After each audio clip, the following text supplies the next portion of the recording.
Olá, irmãos, graça e paz. Amém? Que bênção estarmos juntos nessa oportunidade, finalizando a nossa conferência de festividade de um ano da nossa igrejinha. E é chover no molhado falar que nós estamos muito felizes com tudo que Deus tem feito, não apenas nesse período de conferência, mas também durante esse um ano de plantação de igreja, em que temos vivenciado aqui experiências missionais maravilhosas. A nossa igreja é muito clara. Nós trabalhamos 3 colunas principais, que é amar, cuidar e servir.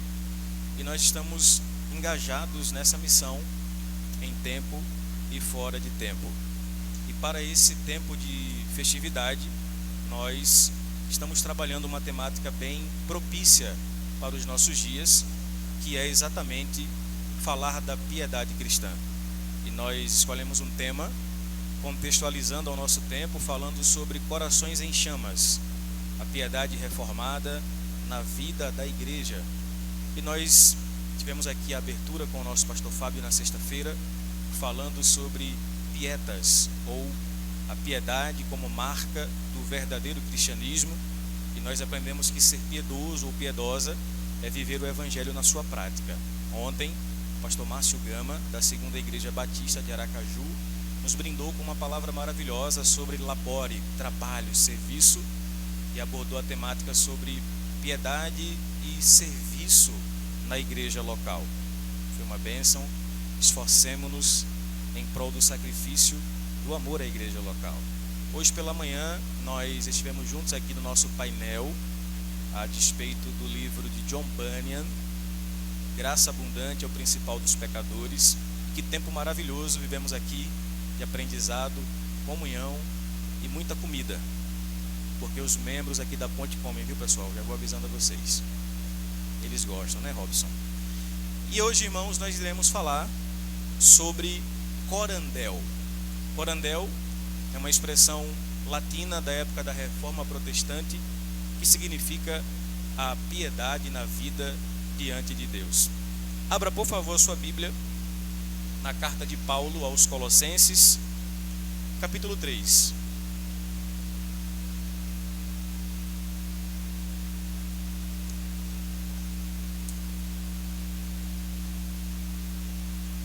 Colossenses 3, versículo 23 e 24.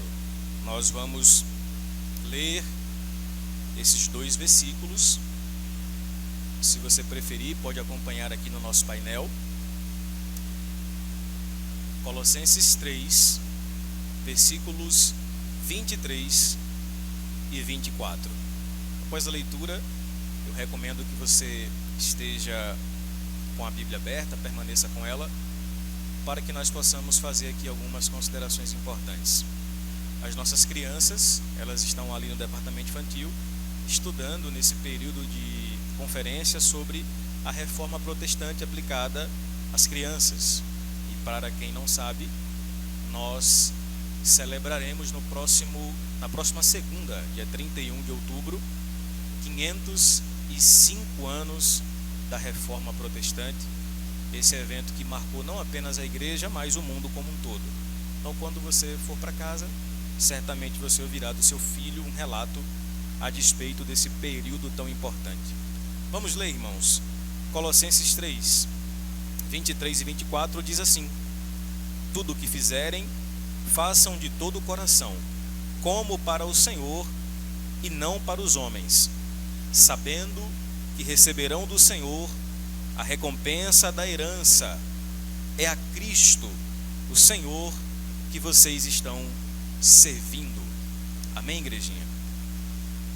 Esse texto ressalta muito do que nós queremos abordar com vocês aqui essa noite. Como falei, corandel é uma expressão teológica em latim que foi cunhada no período da Reforma Protestante, ali por volta do século XVI, e naquele contexto da Reforma, ela se aplicou por uma razão muito específica. Corandel significa, em outras palavras, uma expressão não apenas teologicamente profunda, mas vivencialmente profunda na sua experiência prática. A vida cristã, podemos dizer que ela é essencialmente corandel. Mas afinal de contas, você deve estar perguntando, e o que é corandel? E permita-me lhe explicar em rápidas palavras que o termo corandel, ele literalmente significa diante isso da face de Deus, ou, em resumo, diante de Deus. Corandel, portanto, é a ideia de viver a vida por completo diante de Deus. E isso nos trará uma série de implicações práticas para a nossa vida. Pode parecer novidades para uma obviedade para outros, mas a verdade é que a vida cristã, a piedade cristã, é marcada pelo entendimento de que toda a nossa vida, por completo, por inteiro, integralmente, é vivida diante dos olhos do nosso Deus. R.C. Sproul, um famoso teólogo, disse que a grande ideia da vida cristã é viver corandel. Segundo Sproul, corandel capta a essência da vida cristã, porque é o entendimento de que tudo o que somos e tudo o que fazemos sob a perspectiva do olhar de Deus e sob a sua aprovação ou desaprovação. Nós podemos perceber que essa frase ela se refere a algo que afirma que nós estamos vivendo a vida na presença de ou na face de Deus. Para viver corandel é preciso viver uma vida por inteiro na presença de Deus, sob a autoridade de Deus e, sobretudo, para a glória de Deus. Esse é o sentido prático do corandel. E veja, no catolicismo medieval, que era o pano de fundo da era da Reforma, era muito comum entre as pessoas compartimentar a vida entre o sagrado e entre o profano. Essa dualidade em que o religioso não se misturava com o não religioso. E a distorção disso promoveu uma espiritualidade raquítica, onde as pessoas compartimentalizavam a vida. E a ideia das pessoas naquele tempo era: eu só estou servindo a Deus quando eu estou na igreja, obedecendo os ritos litúrgicos que acontecem nos movimentos do culto ou da missa latina. E veja, meus amados irmãos, essa esquizofrenia teológica levou um povo àquele tempo a se distanciar de uma espiritualidade profunda, experimentada na vida praticada. E foi contra esse sacrilégio que os reformadores se levantaram e gritaram: corandel. Em outras palavras, nós vivemos para a glória de Deus. E o apóstolo Paulo, por exemplo, ele vai deixar isso muito claro quando em 1 Coríntios 10, versículo 31, ele disse a sua célebre frase, dizendo que, portanto, quer comais, quer bebais, ou façais qualquer outra coisa, façam isso para a glória de Deus. Nós vamos retornar a esse versículo daqui a pouco, mas grave essa informação. Quer você coma, quer você beba, quer você faça qualquer outra coisa, você faz corandel, diante de Deus, na perspectiva da sua face. Isso muda a nossa perspectiva sobre Deus, sobre nós e sobre o culto que nós entregamos a Ele. Então, em um rápido resumo, corandel é viver diante de Deus sob todos os aspectos e sem divisões. Tudo o que somos, tudo o que fazemos, o fazemos ou para a glória de Deus, ou para o contrário disso. Não há meio termo. Ou estamos glorificando a Deus, ou estamos difamando o seu nome. Veja a importância de vivermos uma vida sob piedade, uma vida entendendo o sentido prático do que é corandel. Permita-me lhe dizer que esse entendimento nos levará a algumas implicações teológicas sérias, porque nos levarão à prática. Por exemplo, corandel é um incentivo à integridade moral. Em outras palavras, quando entendemos que vivemos para a glória de Deus e diante dele, nós entendemos, portanto, que a nossa vida em santidade, ela é posicional e progressiva. Martin Lloyd Jones, ele afirmava que a consciência de viver diante do Deus Santo serve como encorajamento a uma vida santa e piedosa. Esta é a coisa fundamental, disse Lloyd Jones, a mais séria de todas, que estamos sempre na presença de Deus. A ideia central do que Lloyd Jones está afirmando aqui, irmãos, é que em todos os empreendimentos o homem estará sempre servindo a Deus ou não. E a gente compartamentalizou a nossa fé e o nosso serviço apenas ao nosso espaço de culto. Eu vim falar para você aqui essa noite que tanto quanto servir a Deus aqui, você também pode fazer isso no seu trabalho. Tanto quanto louvar a Deus aqui cantando essas canções maravilhosas que nós acabamos de cantar, você também pode louvar a Deus no seu espaço de trabalho, na sua vizinhança, no seu lar, na vida como um todo, vivendo integralmente para Deus. Por isso, Lloyd Jones afirma: tudo o que o homem faz, o faz para a glória de Deus ou para a sua própria glória. Tudo o que você faz, ou você faz para a glória de Deus, ou você faz para a glória do seu próprio nome. Uma outra perspectiva sobre corandel é a ideia de que corandel é um incentivo à integridade do culto. Porque veja, meus amados irmãos, tudo o que fazemos diante de Deus se torna culto. O nosso culto não está resumido a essas 2 horas semanais que passamos aqui cantando e ouvindo a palavra. Na verdade, tudo o que nós fazemos a Deus é culto, porque faz parte da nossa cultura. É interessante que cultura tem a ver com cultivo, e cultivo está diretamente ligado à palavra culto. Veja, a palavra culto é o radical da palavra cultivo e da palavra cultura. John Stott, um famoso pregador inglês, ele afirmou certa feita dizendo que tudo que nós fazemos como culto, porque o culto é aquilo que cultivamos. Então você cultua aquilo que você cultiva. Olha as palavras de John Stott: natureza é o que Deus dá, cultura é o que fazemos com ela. Lloyd Jones ainda fala que a palavra culto é a raiz da palavra cultura, e nós cultivamos e por isso cultuamos aquilo que cultivamos. É por isso, meus amados irmãos, que muitos cultuam os seus próprios ídolos, pois os cultivam em seus próprios corações. Por exemplo, tem gente que cultua dinheiro, sexo, fama e poder. Apesar de ninguém acender velas para esses ídolos, eles os cultivam em seus corações e por isso se rendem ao sacrifício que esses ídolos os exigem. Nós estamos aqui integralmente para servir a Deus, entendendo que o nosso culto, na verdade, ele não se encerra quando acaba o culto dominical. Ele começa quando nós saímos por aquelas portas.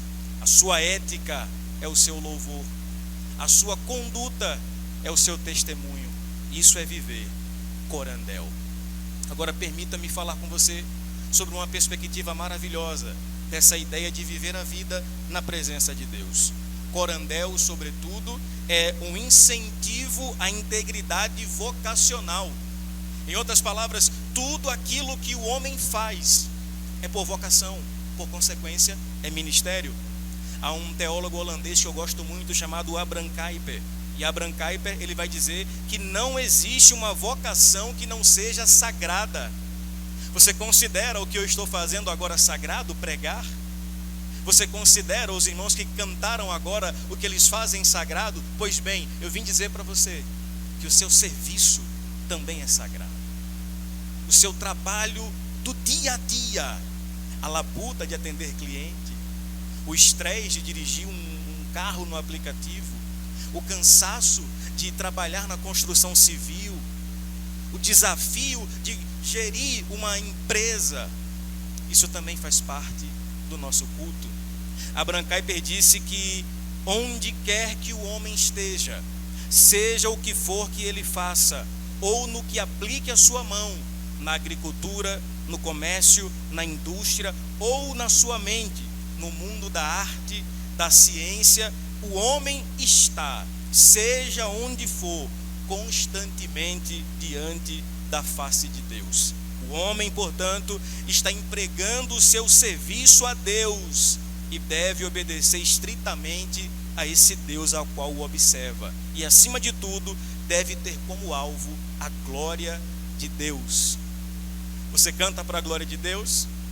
Então trabalhe para a glória de Deus.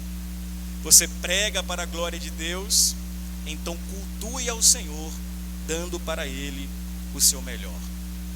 Talvez você fale, pastor, mas nós não estamos mais no século XVI. Mas não é voltar para o século XVI, irmãos, é voltar para a Bíblia. Pastor, nós não estamos mais na era medieval. Mas se nós olharmos para grande parte da igreja dos nossos dias, nós percebemos que o grito de Corandel deve ser gritado novamente.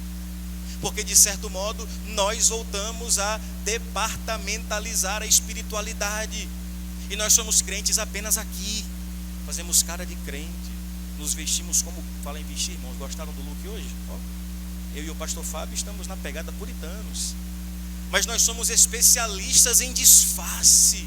Nós somos doutores no desempenho.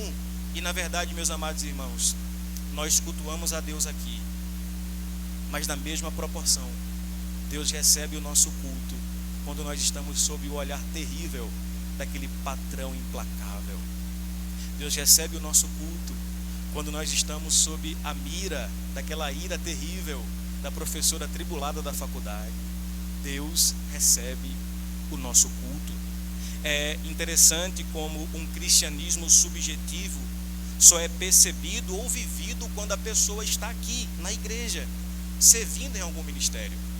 Eu já cansei de ouvir pessoas que vêm para mim e falam, pastor, por favor, me permita servir no ministério, como se o fato de ela não servir no ministério a impedisse de servir a Deus. Isso me faz lembrar uma anedota que aconteceu com Charles Spurgeon, um grande pregador batista. Ele disse que certa feita recebia cartas e mais cartas de uma irmã que dizia, pastor, permita-me cantar para Jesus. E a carta vinha, pastor, permita-me cantar para Jesus. Até que um dia, Ailton, ela foi no culto, e quando acabou o culto, ela olhou para Spurgeon e falou, pastor, o senhor não recebeu as minhas cartas? Ele falou, sim, irmã, recebi. Ela, pois bem, pastor, eu desejo cantar para Jesus. E ele falou, pois bem, cante. Ela disse, mas todos foram embora. E ele perguntou, mas você não ia cantar para Jesus? Sabe, irmãos, nós precisamos ressignificar qual é o nosso serviço. Será que temos compromisso com o serviço ou ser visto? Talvez você queira cantar aqui, mas na verdade o Senhor nos chamou para cantar todo o tempo. A Ele seja a honra, a Ele seja a glória. Corandel. Sabe, irmãos, quando alguém entende dessa forma, há uma supervalorização das atividades espirituais, entre aspas, e uma relativização das coisas normais, entre aspas. Eu queria que você entendesse nessa noite que não há divisão entre vida e ministério. Se cantar é ministério, se pregar é ministério, ser vizinho é ministério. Se cantar e pregar é ministério, ser empregado é ministério. Ninguém disse nem amém agora, né? Se cantar e pregar é ministério, ser patrão também é ministério. Se você cultua a Deus aqui com toda a sua intensidade, tudo o que fazemos, fazemos para a glória de Deus. Então entenda, irmãos, se Deus precisa de pastores e missionários para a glória dele, Ele também precisa de médicos e professores para a glória dele. Você pode servir ao seu Senhor aonde Ele lhe plantou. Há uma outra anedota muito conhecida na era da Reforma Protestante. Conta-se a história que na época da Reforma, um certo sapateiro recém-convertido perguntou a Lutero o que deveria fazer para servir bem e honrar a Deus. Ele talvez esperasse o conselho de Lutero de fechar o seu negócio e tornar-se um pregador do Evangelho. Ao que Lutero lhe respondeu: faça um bom sapato e venda-o por um preço justo. Para surpresa do sapateiro, Lutero deu a ele o entendimento que servir a Deus não é apenas cantar ou pregar ou exercer ministério. O sapateiro certamente não imaginava que poderia servir a Deus fazendo sapatos. Afinal de contas, o que sapatos tem a ver com o reino de Deus? E a pergunta é: o que o seu trabalho, o que o seu vizinho, o que a sua família, o que você tem a ver com o reino de Deus? Voltando a 1 Coríntios 10:31, o apóstolo vai dizer: portanto, quer comais, quer bebais, ou façais qualquer outra coisa, fazei tudo para a glória de Deus. Quem hoje aqui comeu e bebeu? Os irmãos que estiveram aqui de manhã jogaram duro. Esse versículo, irmãos, ele é um dos versículos que melhor trabalham a ideia do corandel. Viver a vida diante de Deus é se encaixar no padrão desse versículo. E o padrão desse versículo é interessante, porque esse texto pode ser melhor lido do seguinte modo: o que for que façamos, seja comer, seja beber, devemos fazer isso para a glória de Deus e não para nós mesmos. Na lógica de Paulo, aqui nesse texto, a prática do evangelho não nos permite uma postura dualista, que separa as grandes ações de louvor a Deus como algo que é experiencialmente maior do que as coisas que são corriqueiras da vida, como por exemplo, comer e beber. Na verdade, ações como comer e beber, que são coisas que fazemos todo dia, e alguns aqui fazem várias vezes no dia, coisas como essa também glorificam a Deus. Isso responde à primeira pergunta do breve catecismo de Westminster que nós aqui estudamos.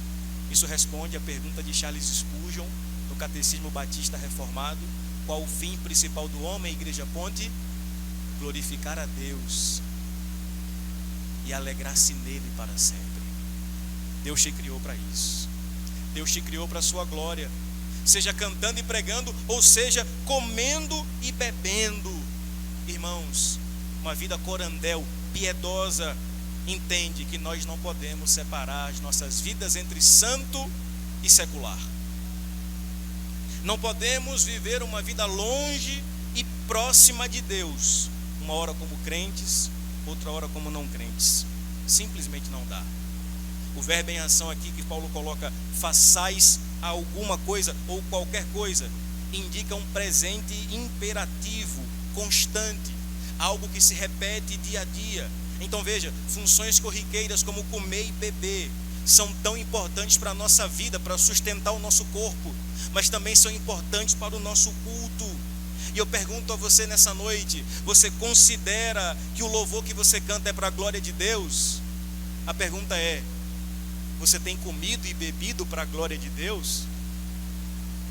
Você canta para a glória de Deus?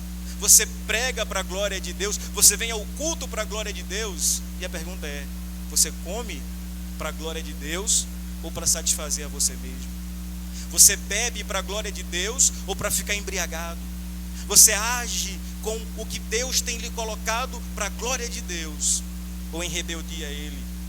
Nós nos reunimos como igreja 2 vezes, 3 vezes na semana no máximo, mas comer e beber, nós fazemos isso todos os dias. A pergunta é: como não considerar isso algo sagrado?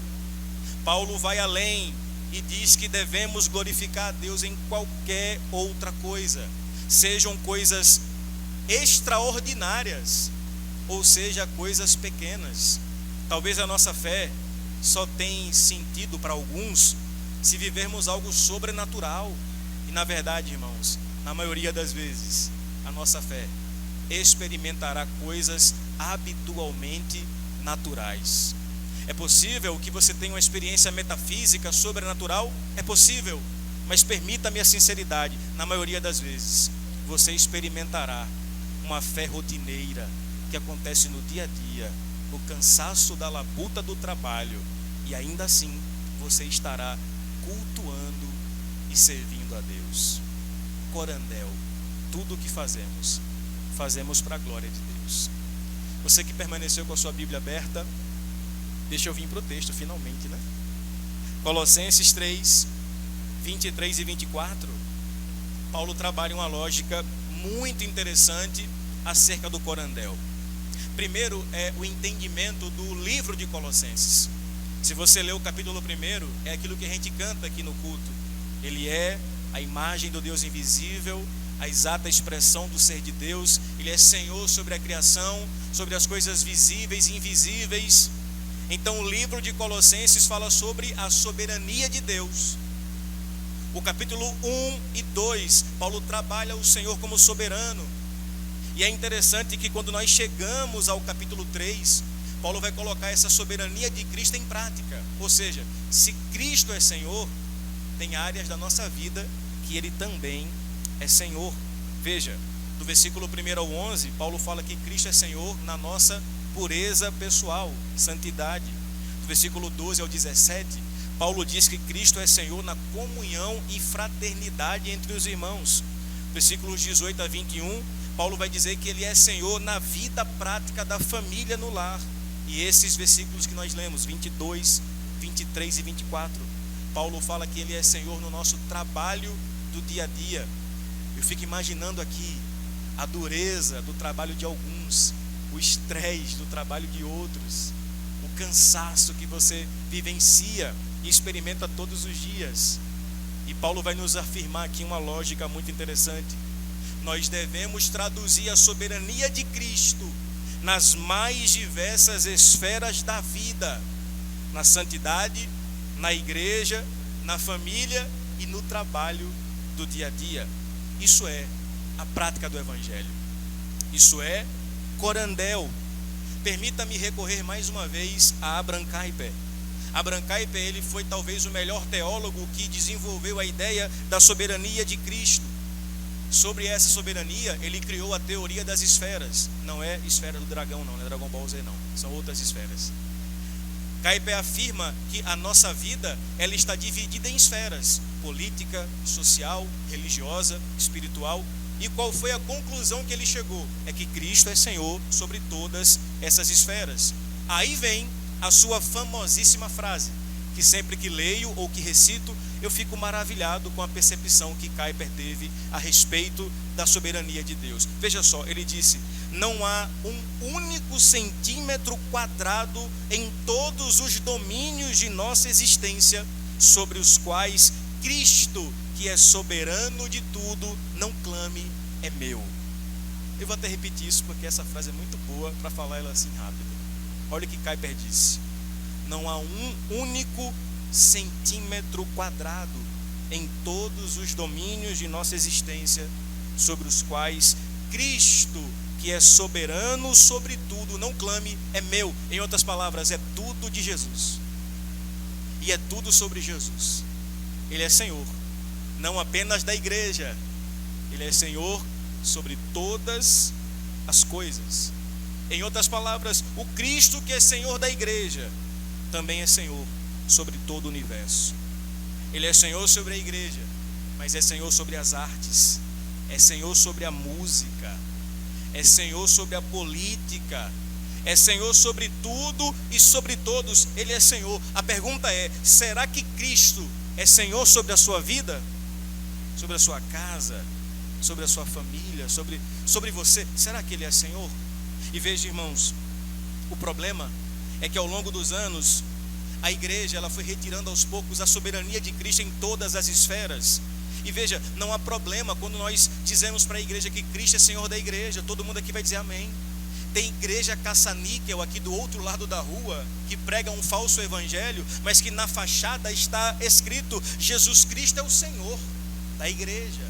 Mas eu vim falar para você aqui essa noite que Ele é muito mais que Senhor da igreja. Ele é Senhor sobre todas as coisas. Quando enxergamos Cristo como Senhor de todas as coisas, daremos a Ele a devida glória. Veremos Cristo no culto, mas também o veremos na beleza do ordinário cotidiano. E permita-me falar um pouco aqui sobre a teologia da contemplação. Isso é corandel. Contemplação é olhar para todas as coisas e perceber que Deus nelas está. Não apenas na nota espiritual que o Rafael toca no teclado, não apenas na voz melosa que a irmã canta aqui, não apenas no timbre da voz que o pastor prega. Existe beleza de Deus revelada na sua natureza.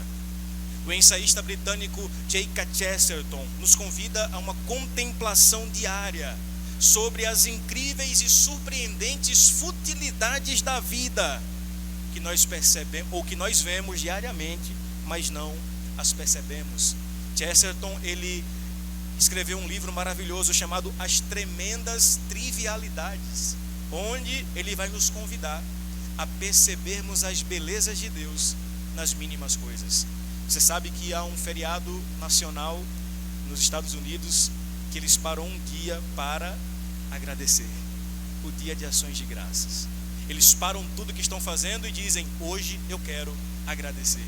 E é interessante que eu acompanho alguns pastores na rede social que moram nos Estados Unidos, e eles vão colocando nesse dia coisas pequenas pelas quais eles são gratos. E eu fico falando assim: pois é, eu deveria agradecer por isso. Quer ver? Você já parou para agradecer a Deus por um grande milagre? Quem nunca? Mas você já parou para agradecer a Deus por café quente e bom? Você já agradeceu a Deus por coisas maravilhosas, mas já agradeceu a Deus por dia de chuva, que você pode ficar um pouquinho mais confortavelmente naquela preguiça santa? Você já parou para agradecer a Deus? Olha o que eu parei para agradecer a Deus um dia desse. Eu agradeci a Deus por marcador de página, para continuar a leitura do livro. Eu fiquei: meu Deus, que coisa maravilhosa. Quem será que criou o marcador de página? Pastor Fábio. Certamente fez um grande bem para a humanidade. Deixe-me fazer uma pergunta séria para você. Você já parou para agradecer a batida do seu coração? Pois agradeça, pois senão será tarde demais quando você perceber, quando ele deixar de bater. Nós deveríamos agradecer. Isso é culto. A pergunta é: o que é que você pode agradecer a Deus aqui essa noite? Existe beleza de Deus a ser revelada para nós, sejam nos sotaques, nos cheiros, nas músicas, nas mais diversas experiências da vida. Se o seu time ganhou, agradeça. Se subiu de divisão, mais ainda. Se está de férias como o meu, agradeça, né, Beto? Tem que agradecer. Mas, sobretudo, agradeça a Deus. Nós deveríamos enxergar beleza nessas coisas. A pergunta é: qual foi a última vez que o simples lhe impressionou? Já parou para pensar que a nossa sociedade, a nossa geração, ela é viciada na extravagância? Os influenciadores pintam o cabelo de roxo, tomam banho de Nutella. É sempre extravagância. E o simples? E a beleza do ordinário? Quando é que isso nos impressiona? Chesterton ainda conclui dizendo que o mundo nunca sofrerá com a falta de maravilhas, mas apenas com a falta de capacidade de se maravilhar. Qual foi a última vez que você assistiu uma série na Netflix e ficou maravilhado com Deus falando com você através da série? Que é isso, pastor? Deus fala? Fala, irmãos. A graça comum revela que Deus pode falar com você por muitas coisas, inclusive por meios de não cristãos. Deus é soberano e revela a sua graça para quem Ele quer. Quer uma dica de série? Fale com minha irmã Lohane, que ela sabe todas. Qual foi a última vez que você ouviu uma música gospel e ficou maravilhado? E a pergunta é: qual foi a última vez que você ouviu uma canção secular e disse: Deus está nessa letra? Como assim, pastor? Pois é, porque tudo que o homem faz ou cultua ou desonra a Deus. Eu tenho um sério problema com a banda do rock pop nacional aqui do Brasil, chamada Jota Quest. É um problema bom. Que problema é esse, pastor? Aquele cara, ele quer ser crente, mas não quer, sabe? Porque o que ele compõe me deixa assim, embasbacado. Jota Quest, eu acho que o nome do cantor é Rogério Flauzino. Ele tem umas 3 canções pelo menos que eu fico pensando sempre que ouço. Uma delas fala assim: ei medo, eu não te escuto mais, você não me leva a nada. Irmãos, isso é uma paráfrase de Isaías, quando disse: não temas, porque eu sou teu Deus. Não te assustes, porque eu sou teu Senhor. Te tomo pela minha mão direita. Talvez o autor não sabia, mas sobre ele estava uma graça tão comum para revelar uma capacidade de uma dádiva das verdades de Deus. Lutero disse, irmãos, que a verdade é verdade até na boca do diabo, quem dirá na boca de Rogério Flauzinho. Há uma outra canção dele que ele vai falar o seguinte: parece que ele olhou para o nosso tempo agora e disse: vivemos esperando dias melhores. E quem não vive essa expectativa? E essa é a expectativa de um coração inquieto. O coração do homem pecador vive na expectativa de experimentar dias melhores. Só que ele vai além. Ele fala, Saulo, que essa expectativa, ela vai além. E ele fala o seguinte: nós vivemos esperando dias em que seremos melhores aonde? Melhores na dor, melhores no amor. Isso é bíblico, irmãos. A Bíblia diz que a dor, ela nos torna melhores, conformes à imagem de Deus, melhores no amor. O que Rogério não sabe é que a dor só será totalmente extirpada quando o que Paulo escreveu aos Coríntios no capítulo 15 da sua primeira carta se cumprir, quando o que é corruptível se revestir da incorruptibilidade, quando essa carne mortal e corruptível for revestida da perfeita imagem de Deus, aí sim, para sempre. Nós vamos cantar uma outra canção que ele canta dizendo que além do horizonte existe um lugar bonito e tranquilo para a gente se amar. Sabe, irmãos, talvez ele parafraseou a canção que diz que além do rio azul, as ruas são de ouro e de cristal. A nossa perspectiva não é para esse mundo. A nossa perspectiva é para além do horizonte. Nem vou falar aqui de Charlie Brown Jr. e Jesus Chorou, de Racionais. Coloque lá no Google e se apaixone. Pastor, onde é que o senhor quer chegar? Aqui. E dizer para você que Corandel é viver diante de Deus. O que o homem faz, ou faz para a glória de Deus, ou faz para a sua própria glória. É por isso que Paulo fala: tudo o que fizerem, façam de todo o coração. Irmãos, Paulo está exortando os colossenses a desenvolver trabalhos que não sejam superficiais, mas que brotem do coração. Ou seja, nós somos o que somos porque fazemos o que fazemos. Se Paulo disse: tudo o que fizerem, façam de coração, é porque o que nós somos revela o que nós fazemos. A pergunta é: como eu costumo fazer as coisas que vêm na minha mão?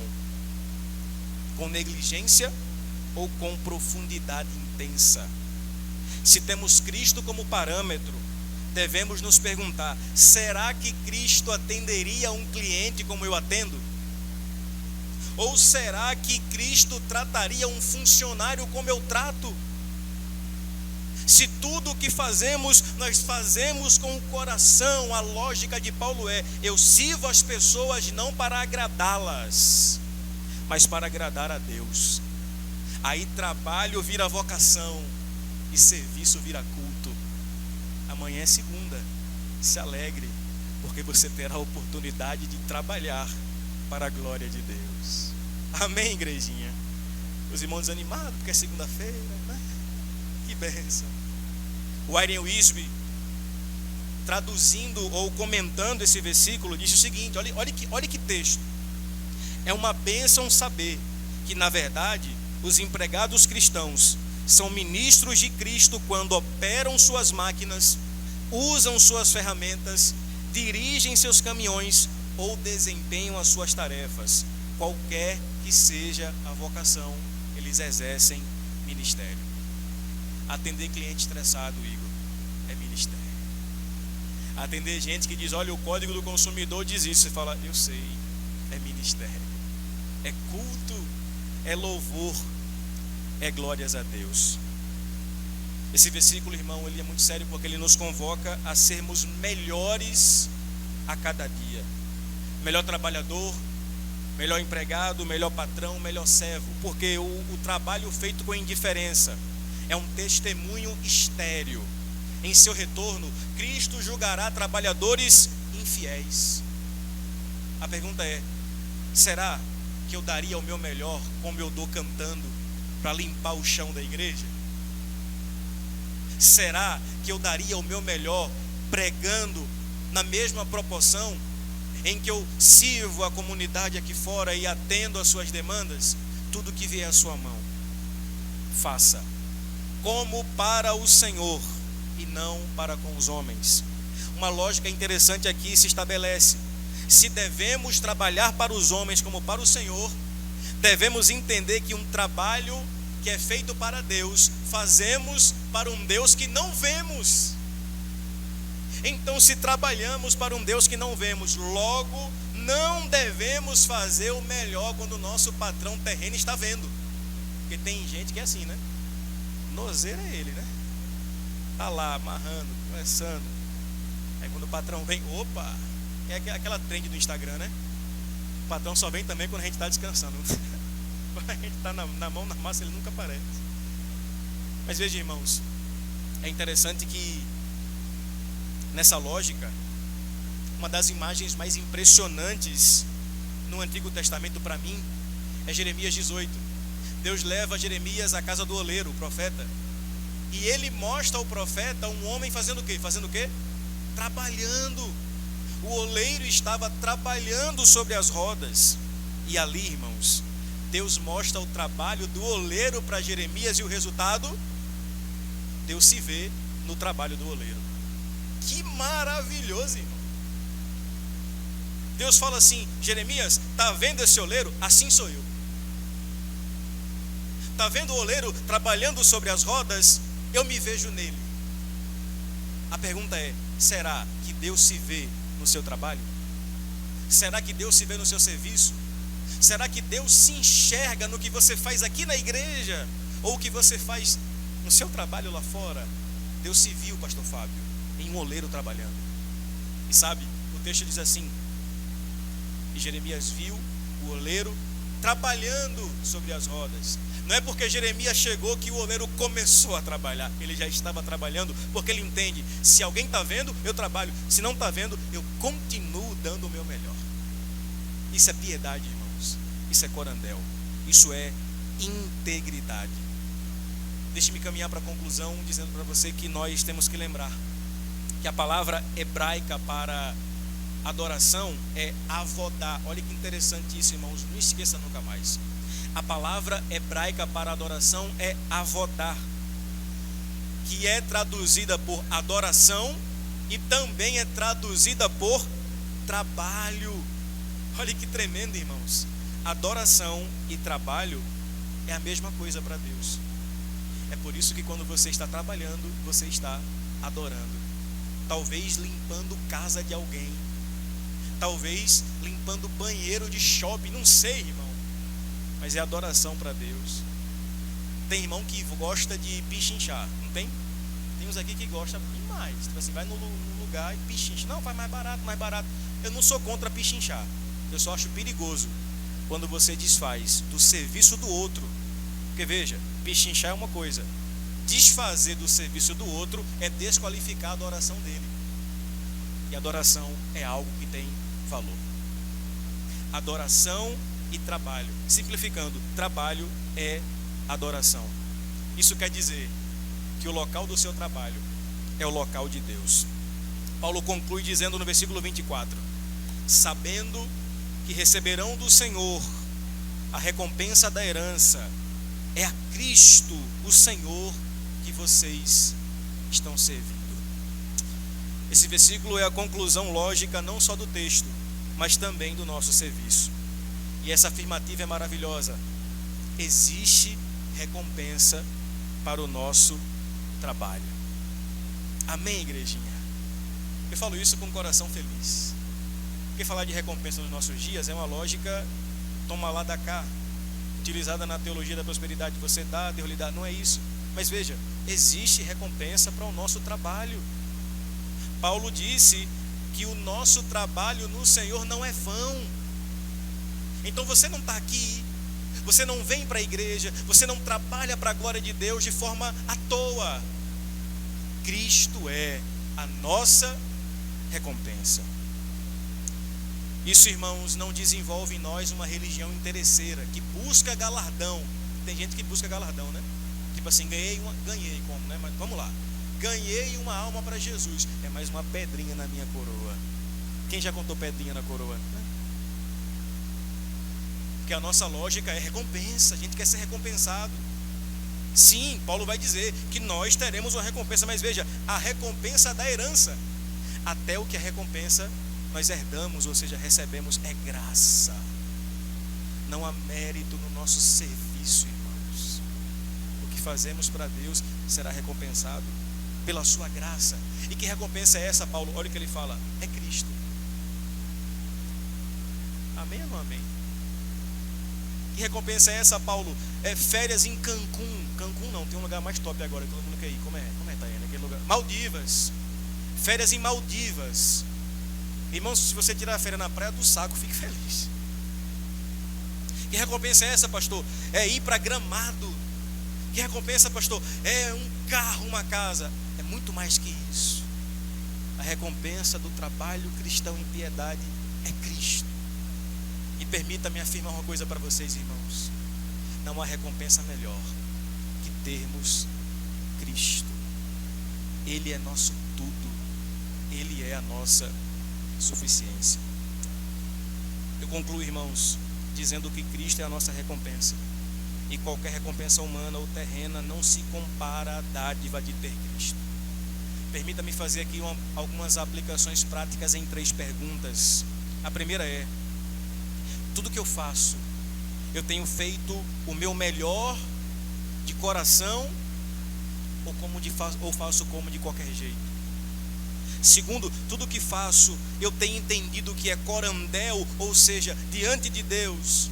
E por fim, eu pergunto: será que eu tenho entendido, ou nós temos entendido, que tudo que fazemos, nós temos a consciência que é culto ao Senhor? Fiquemos de pé.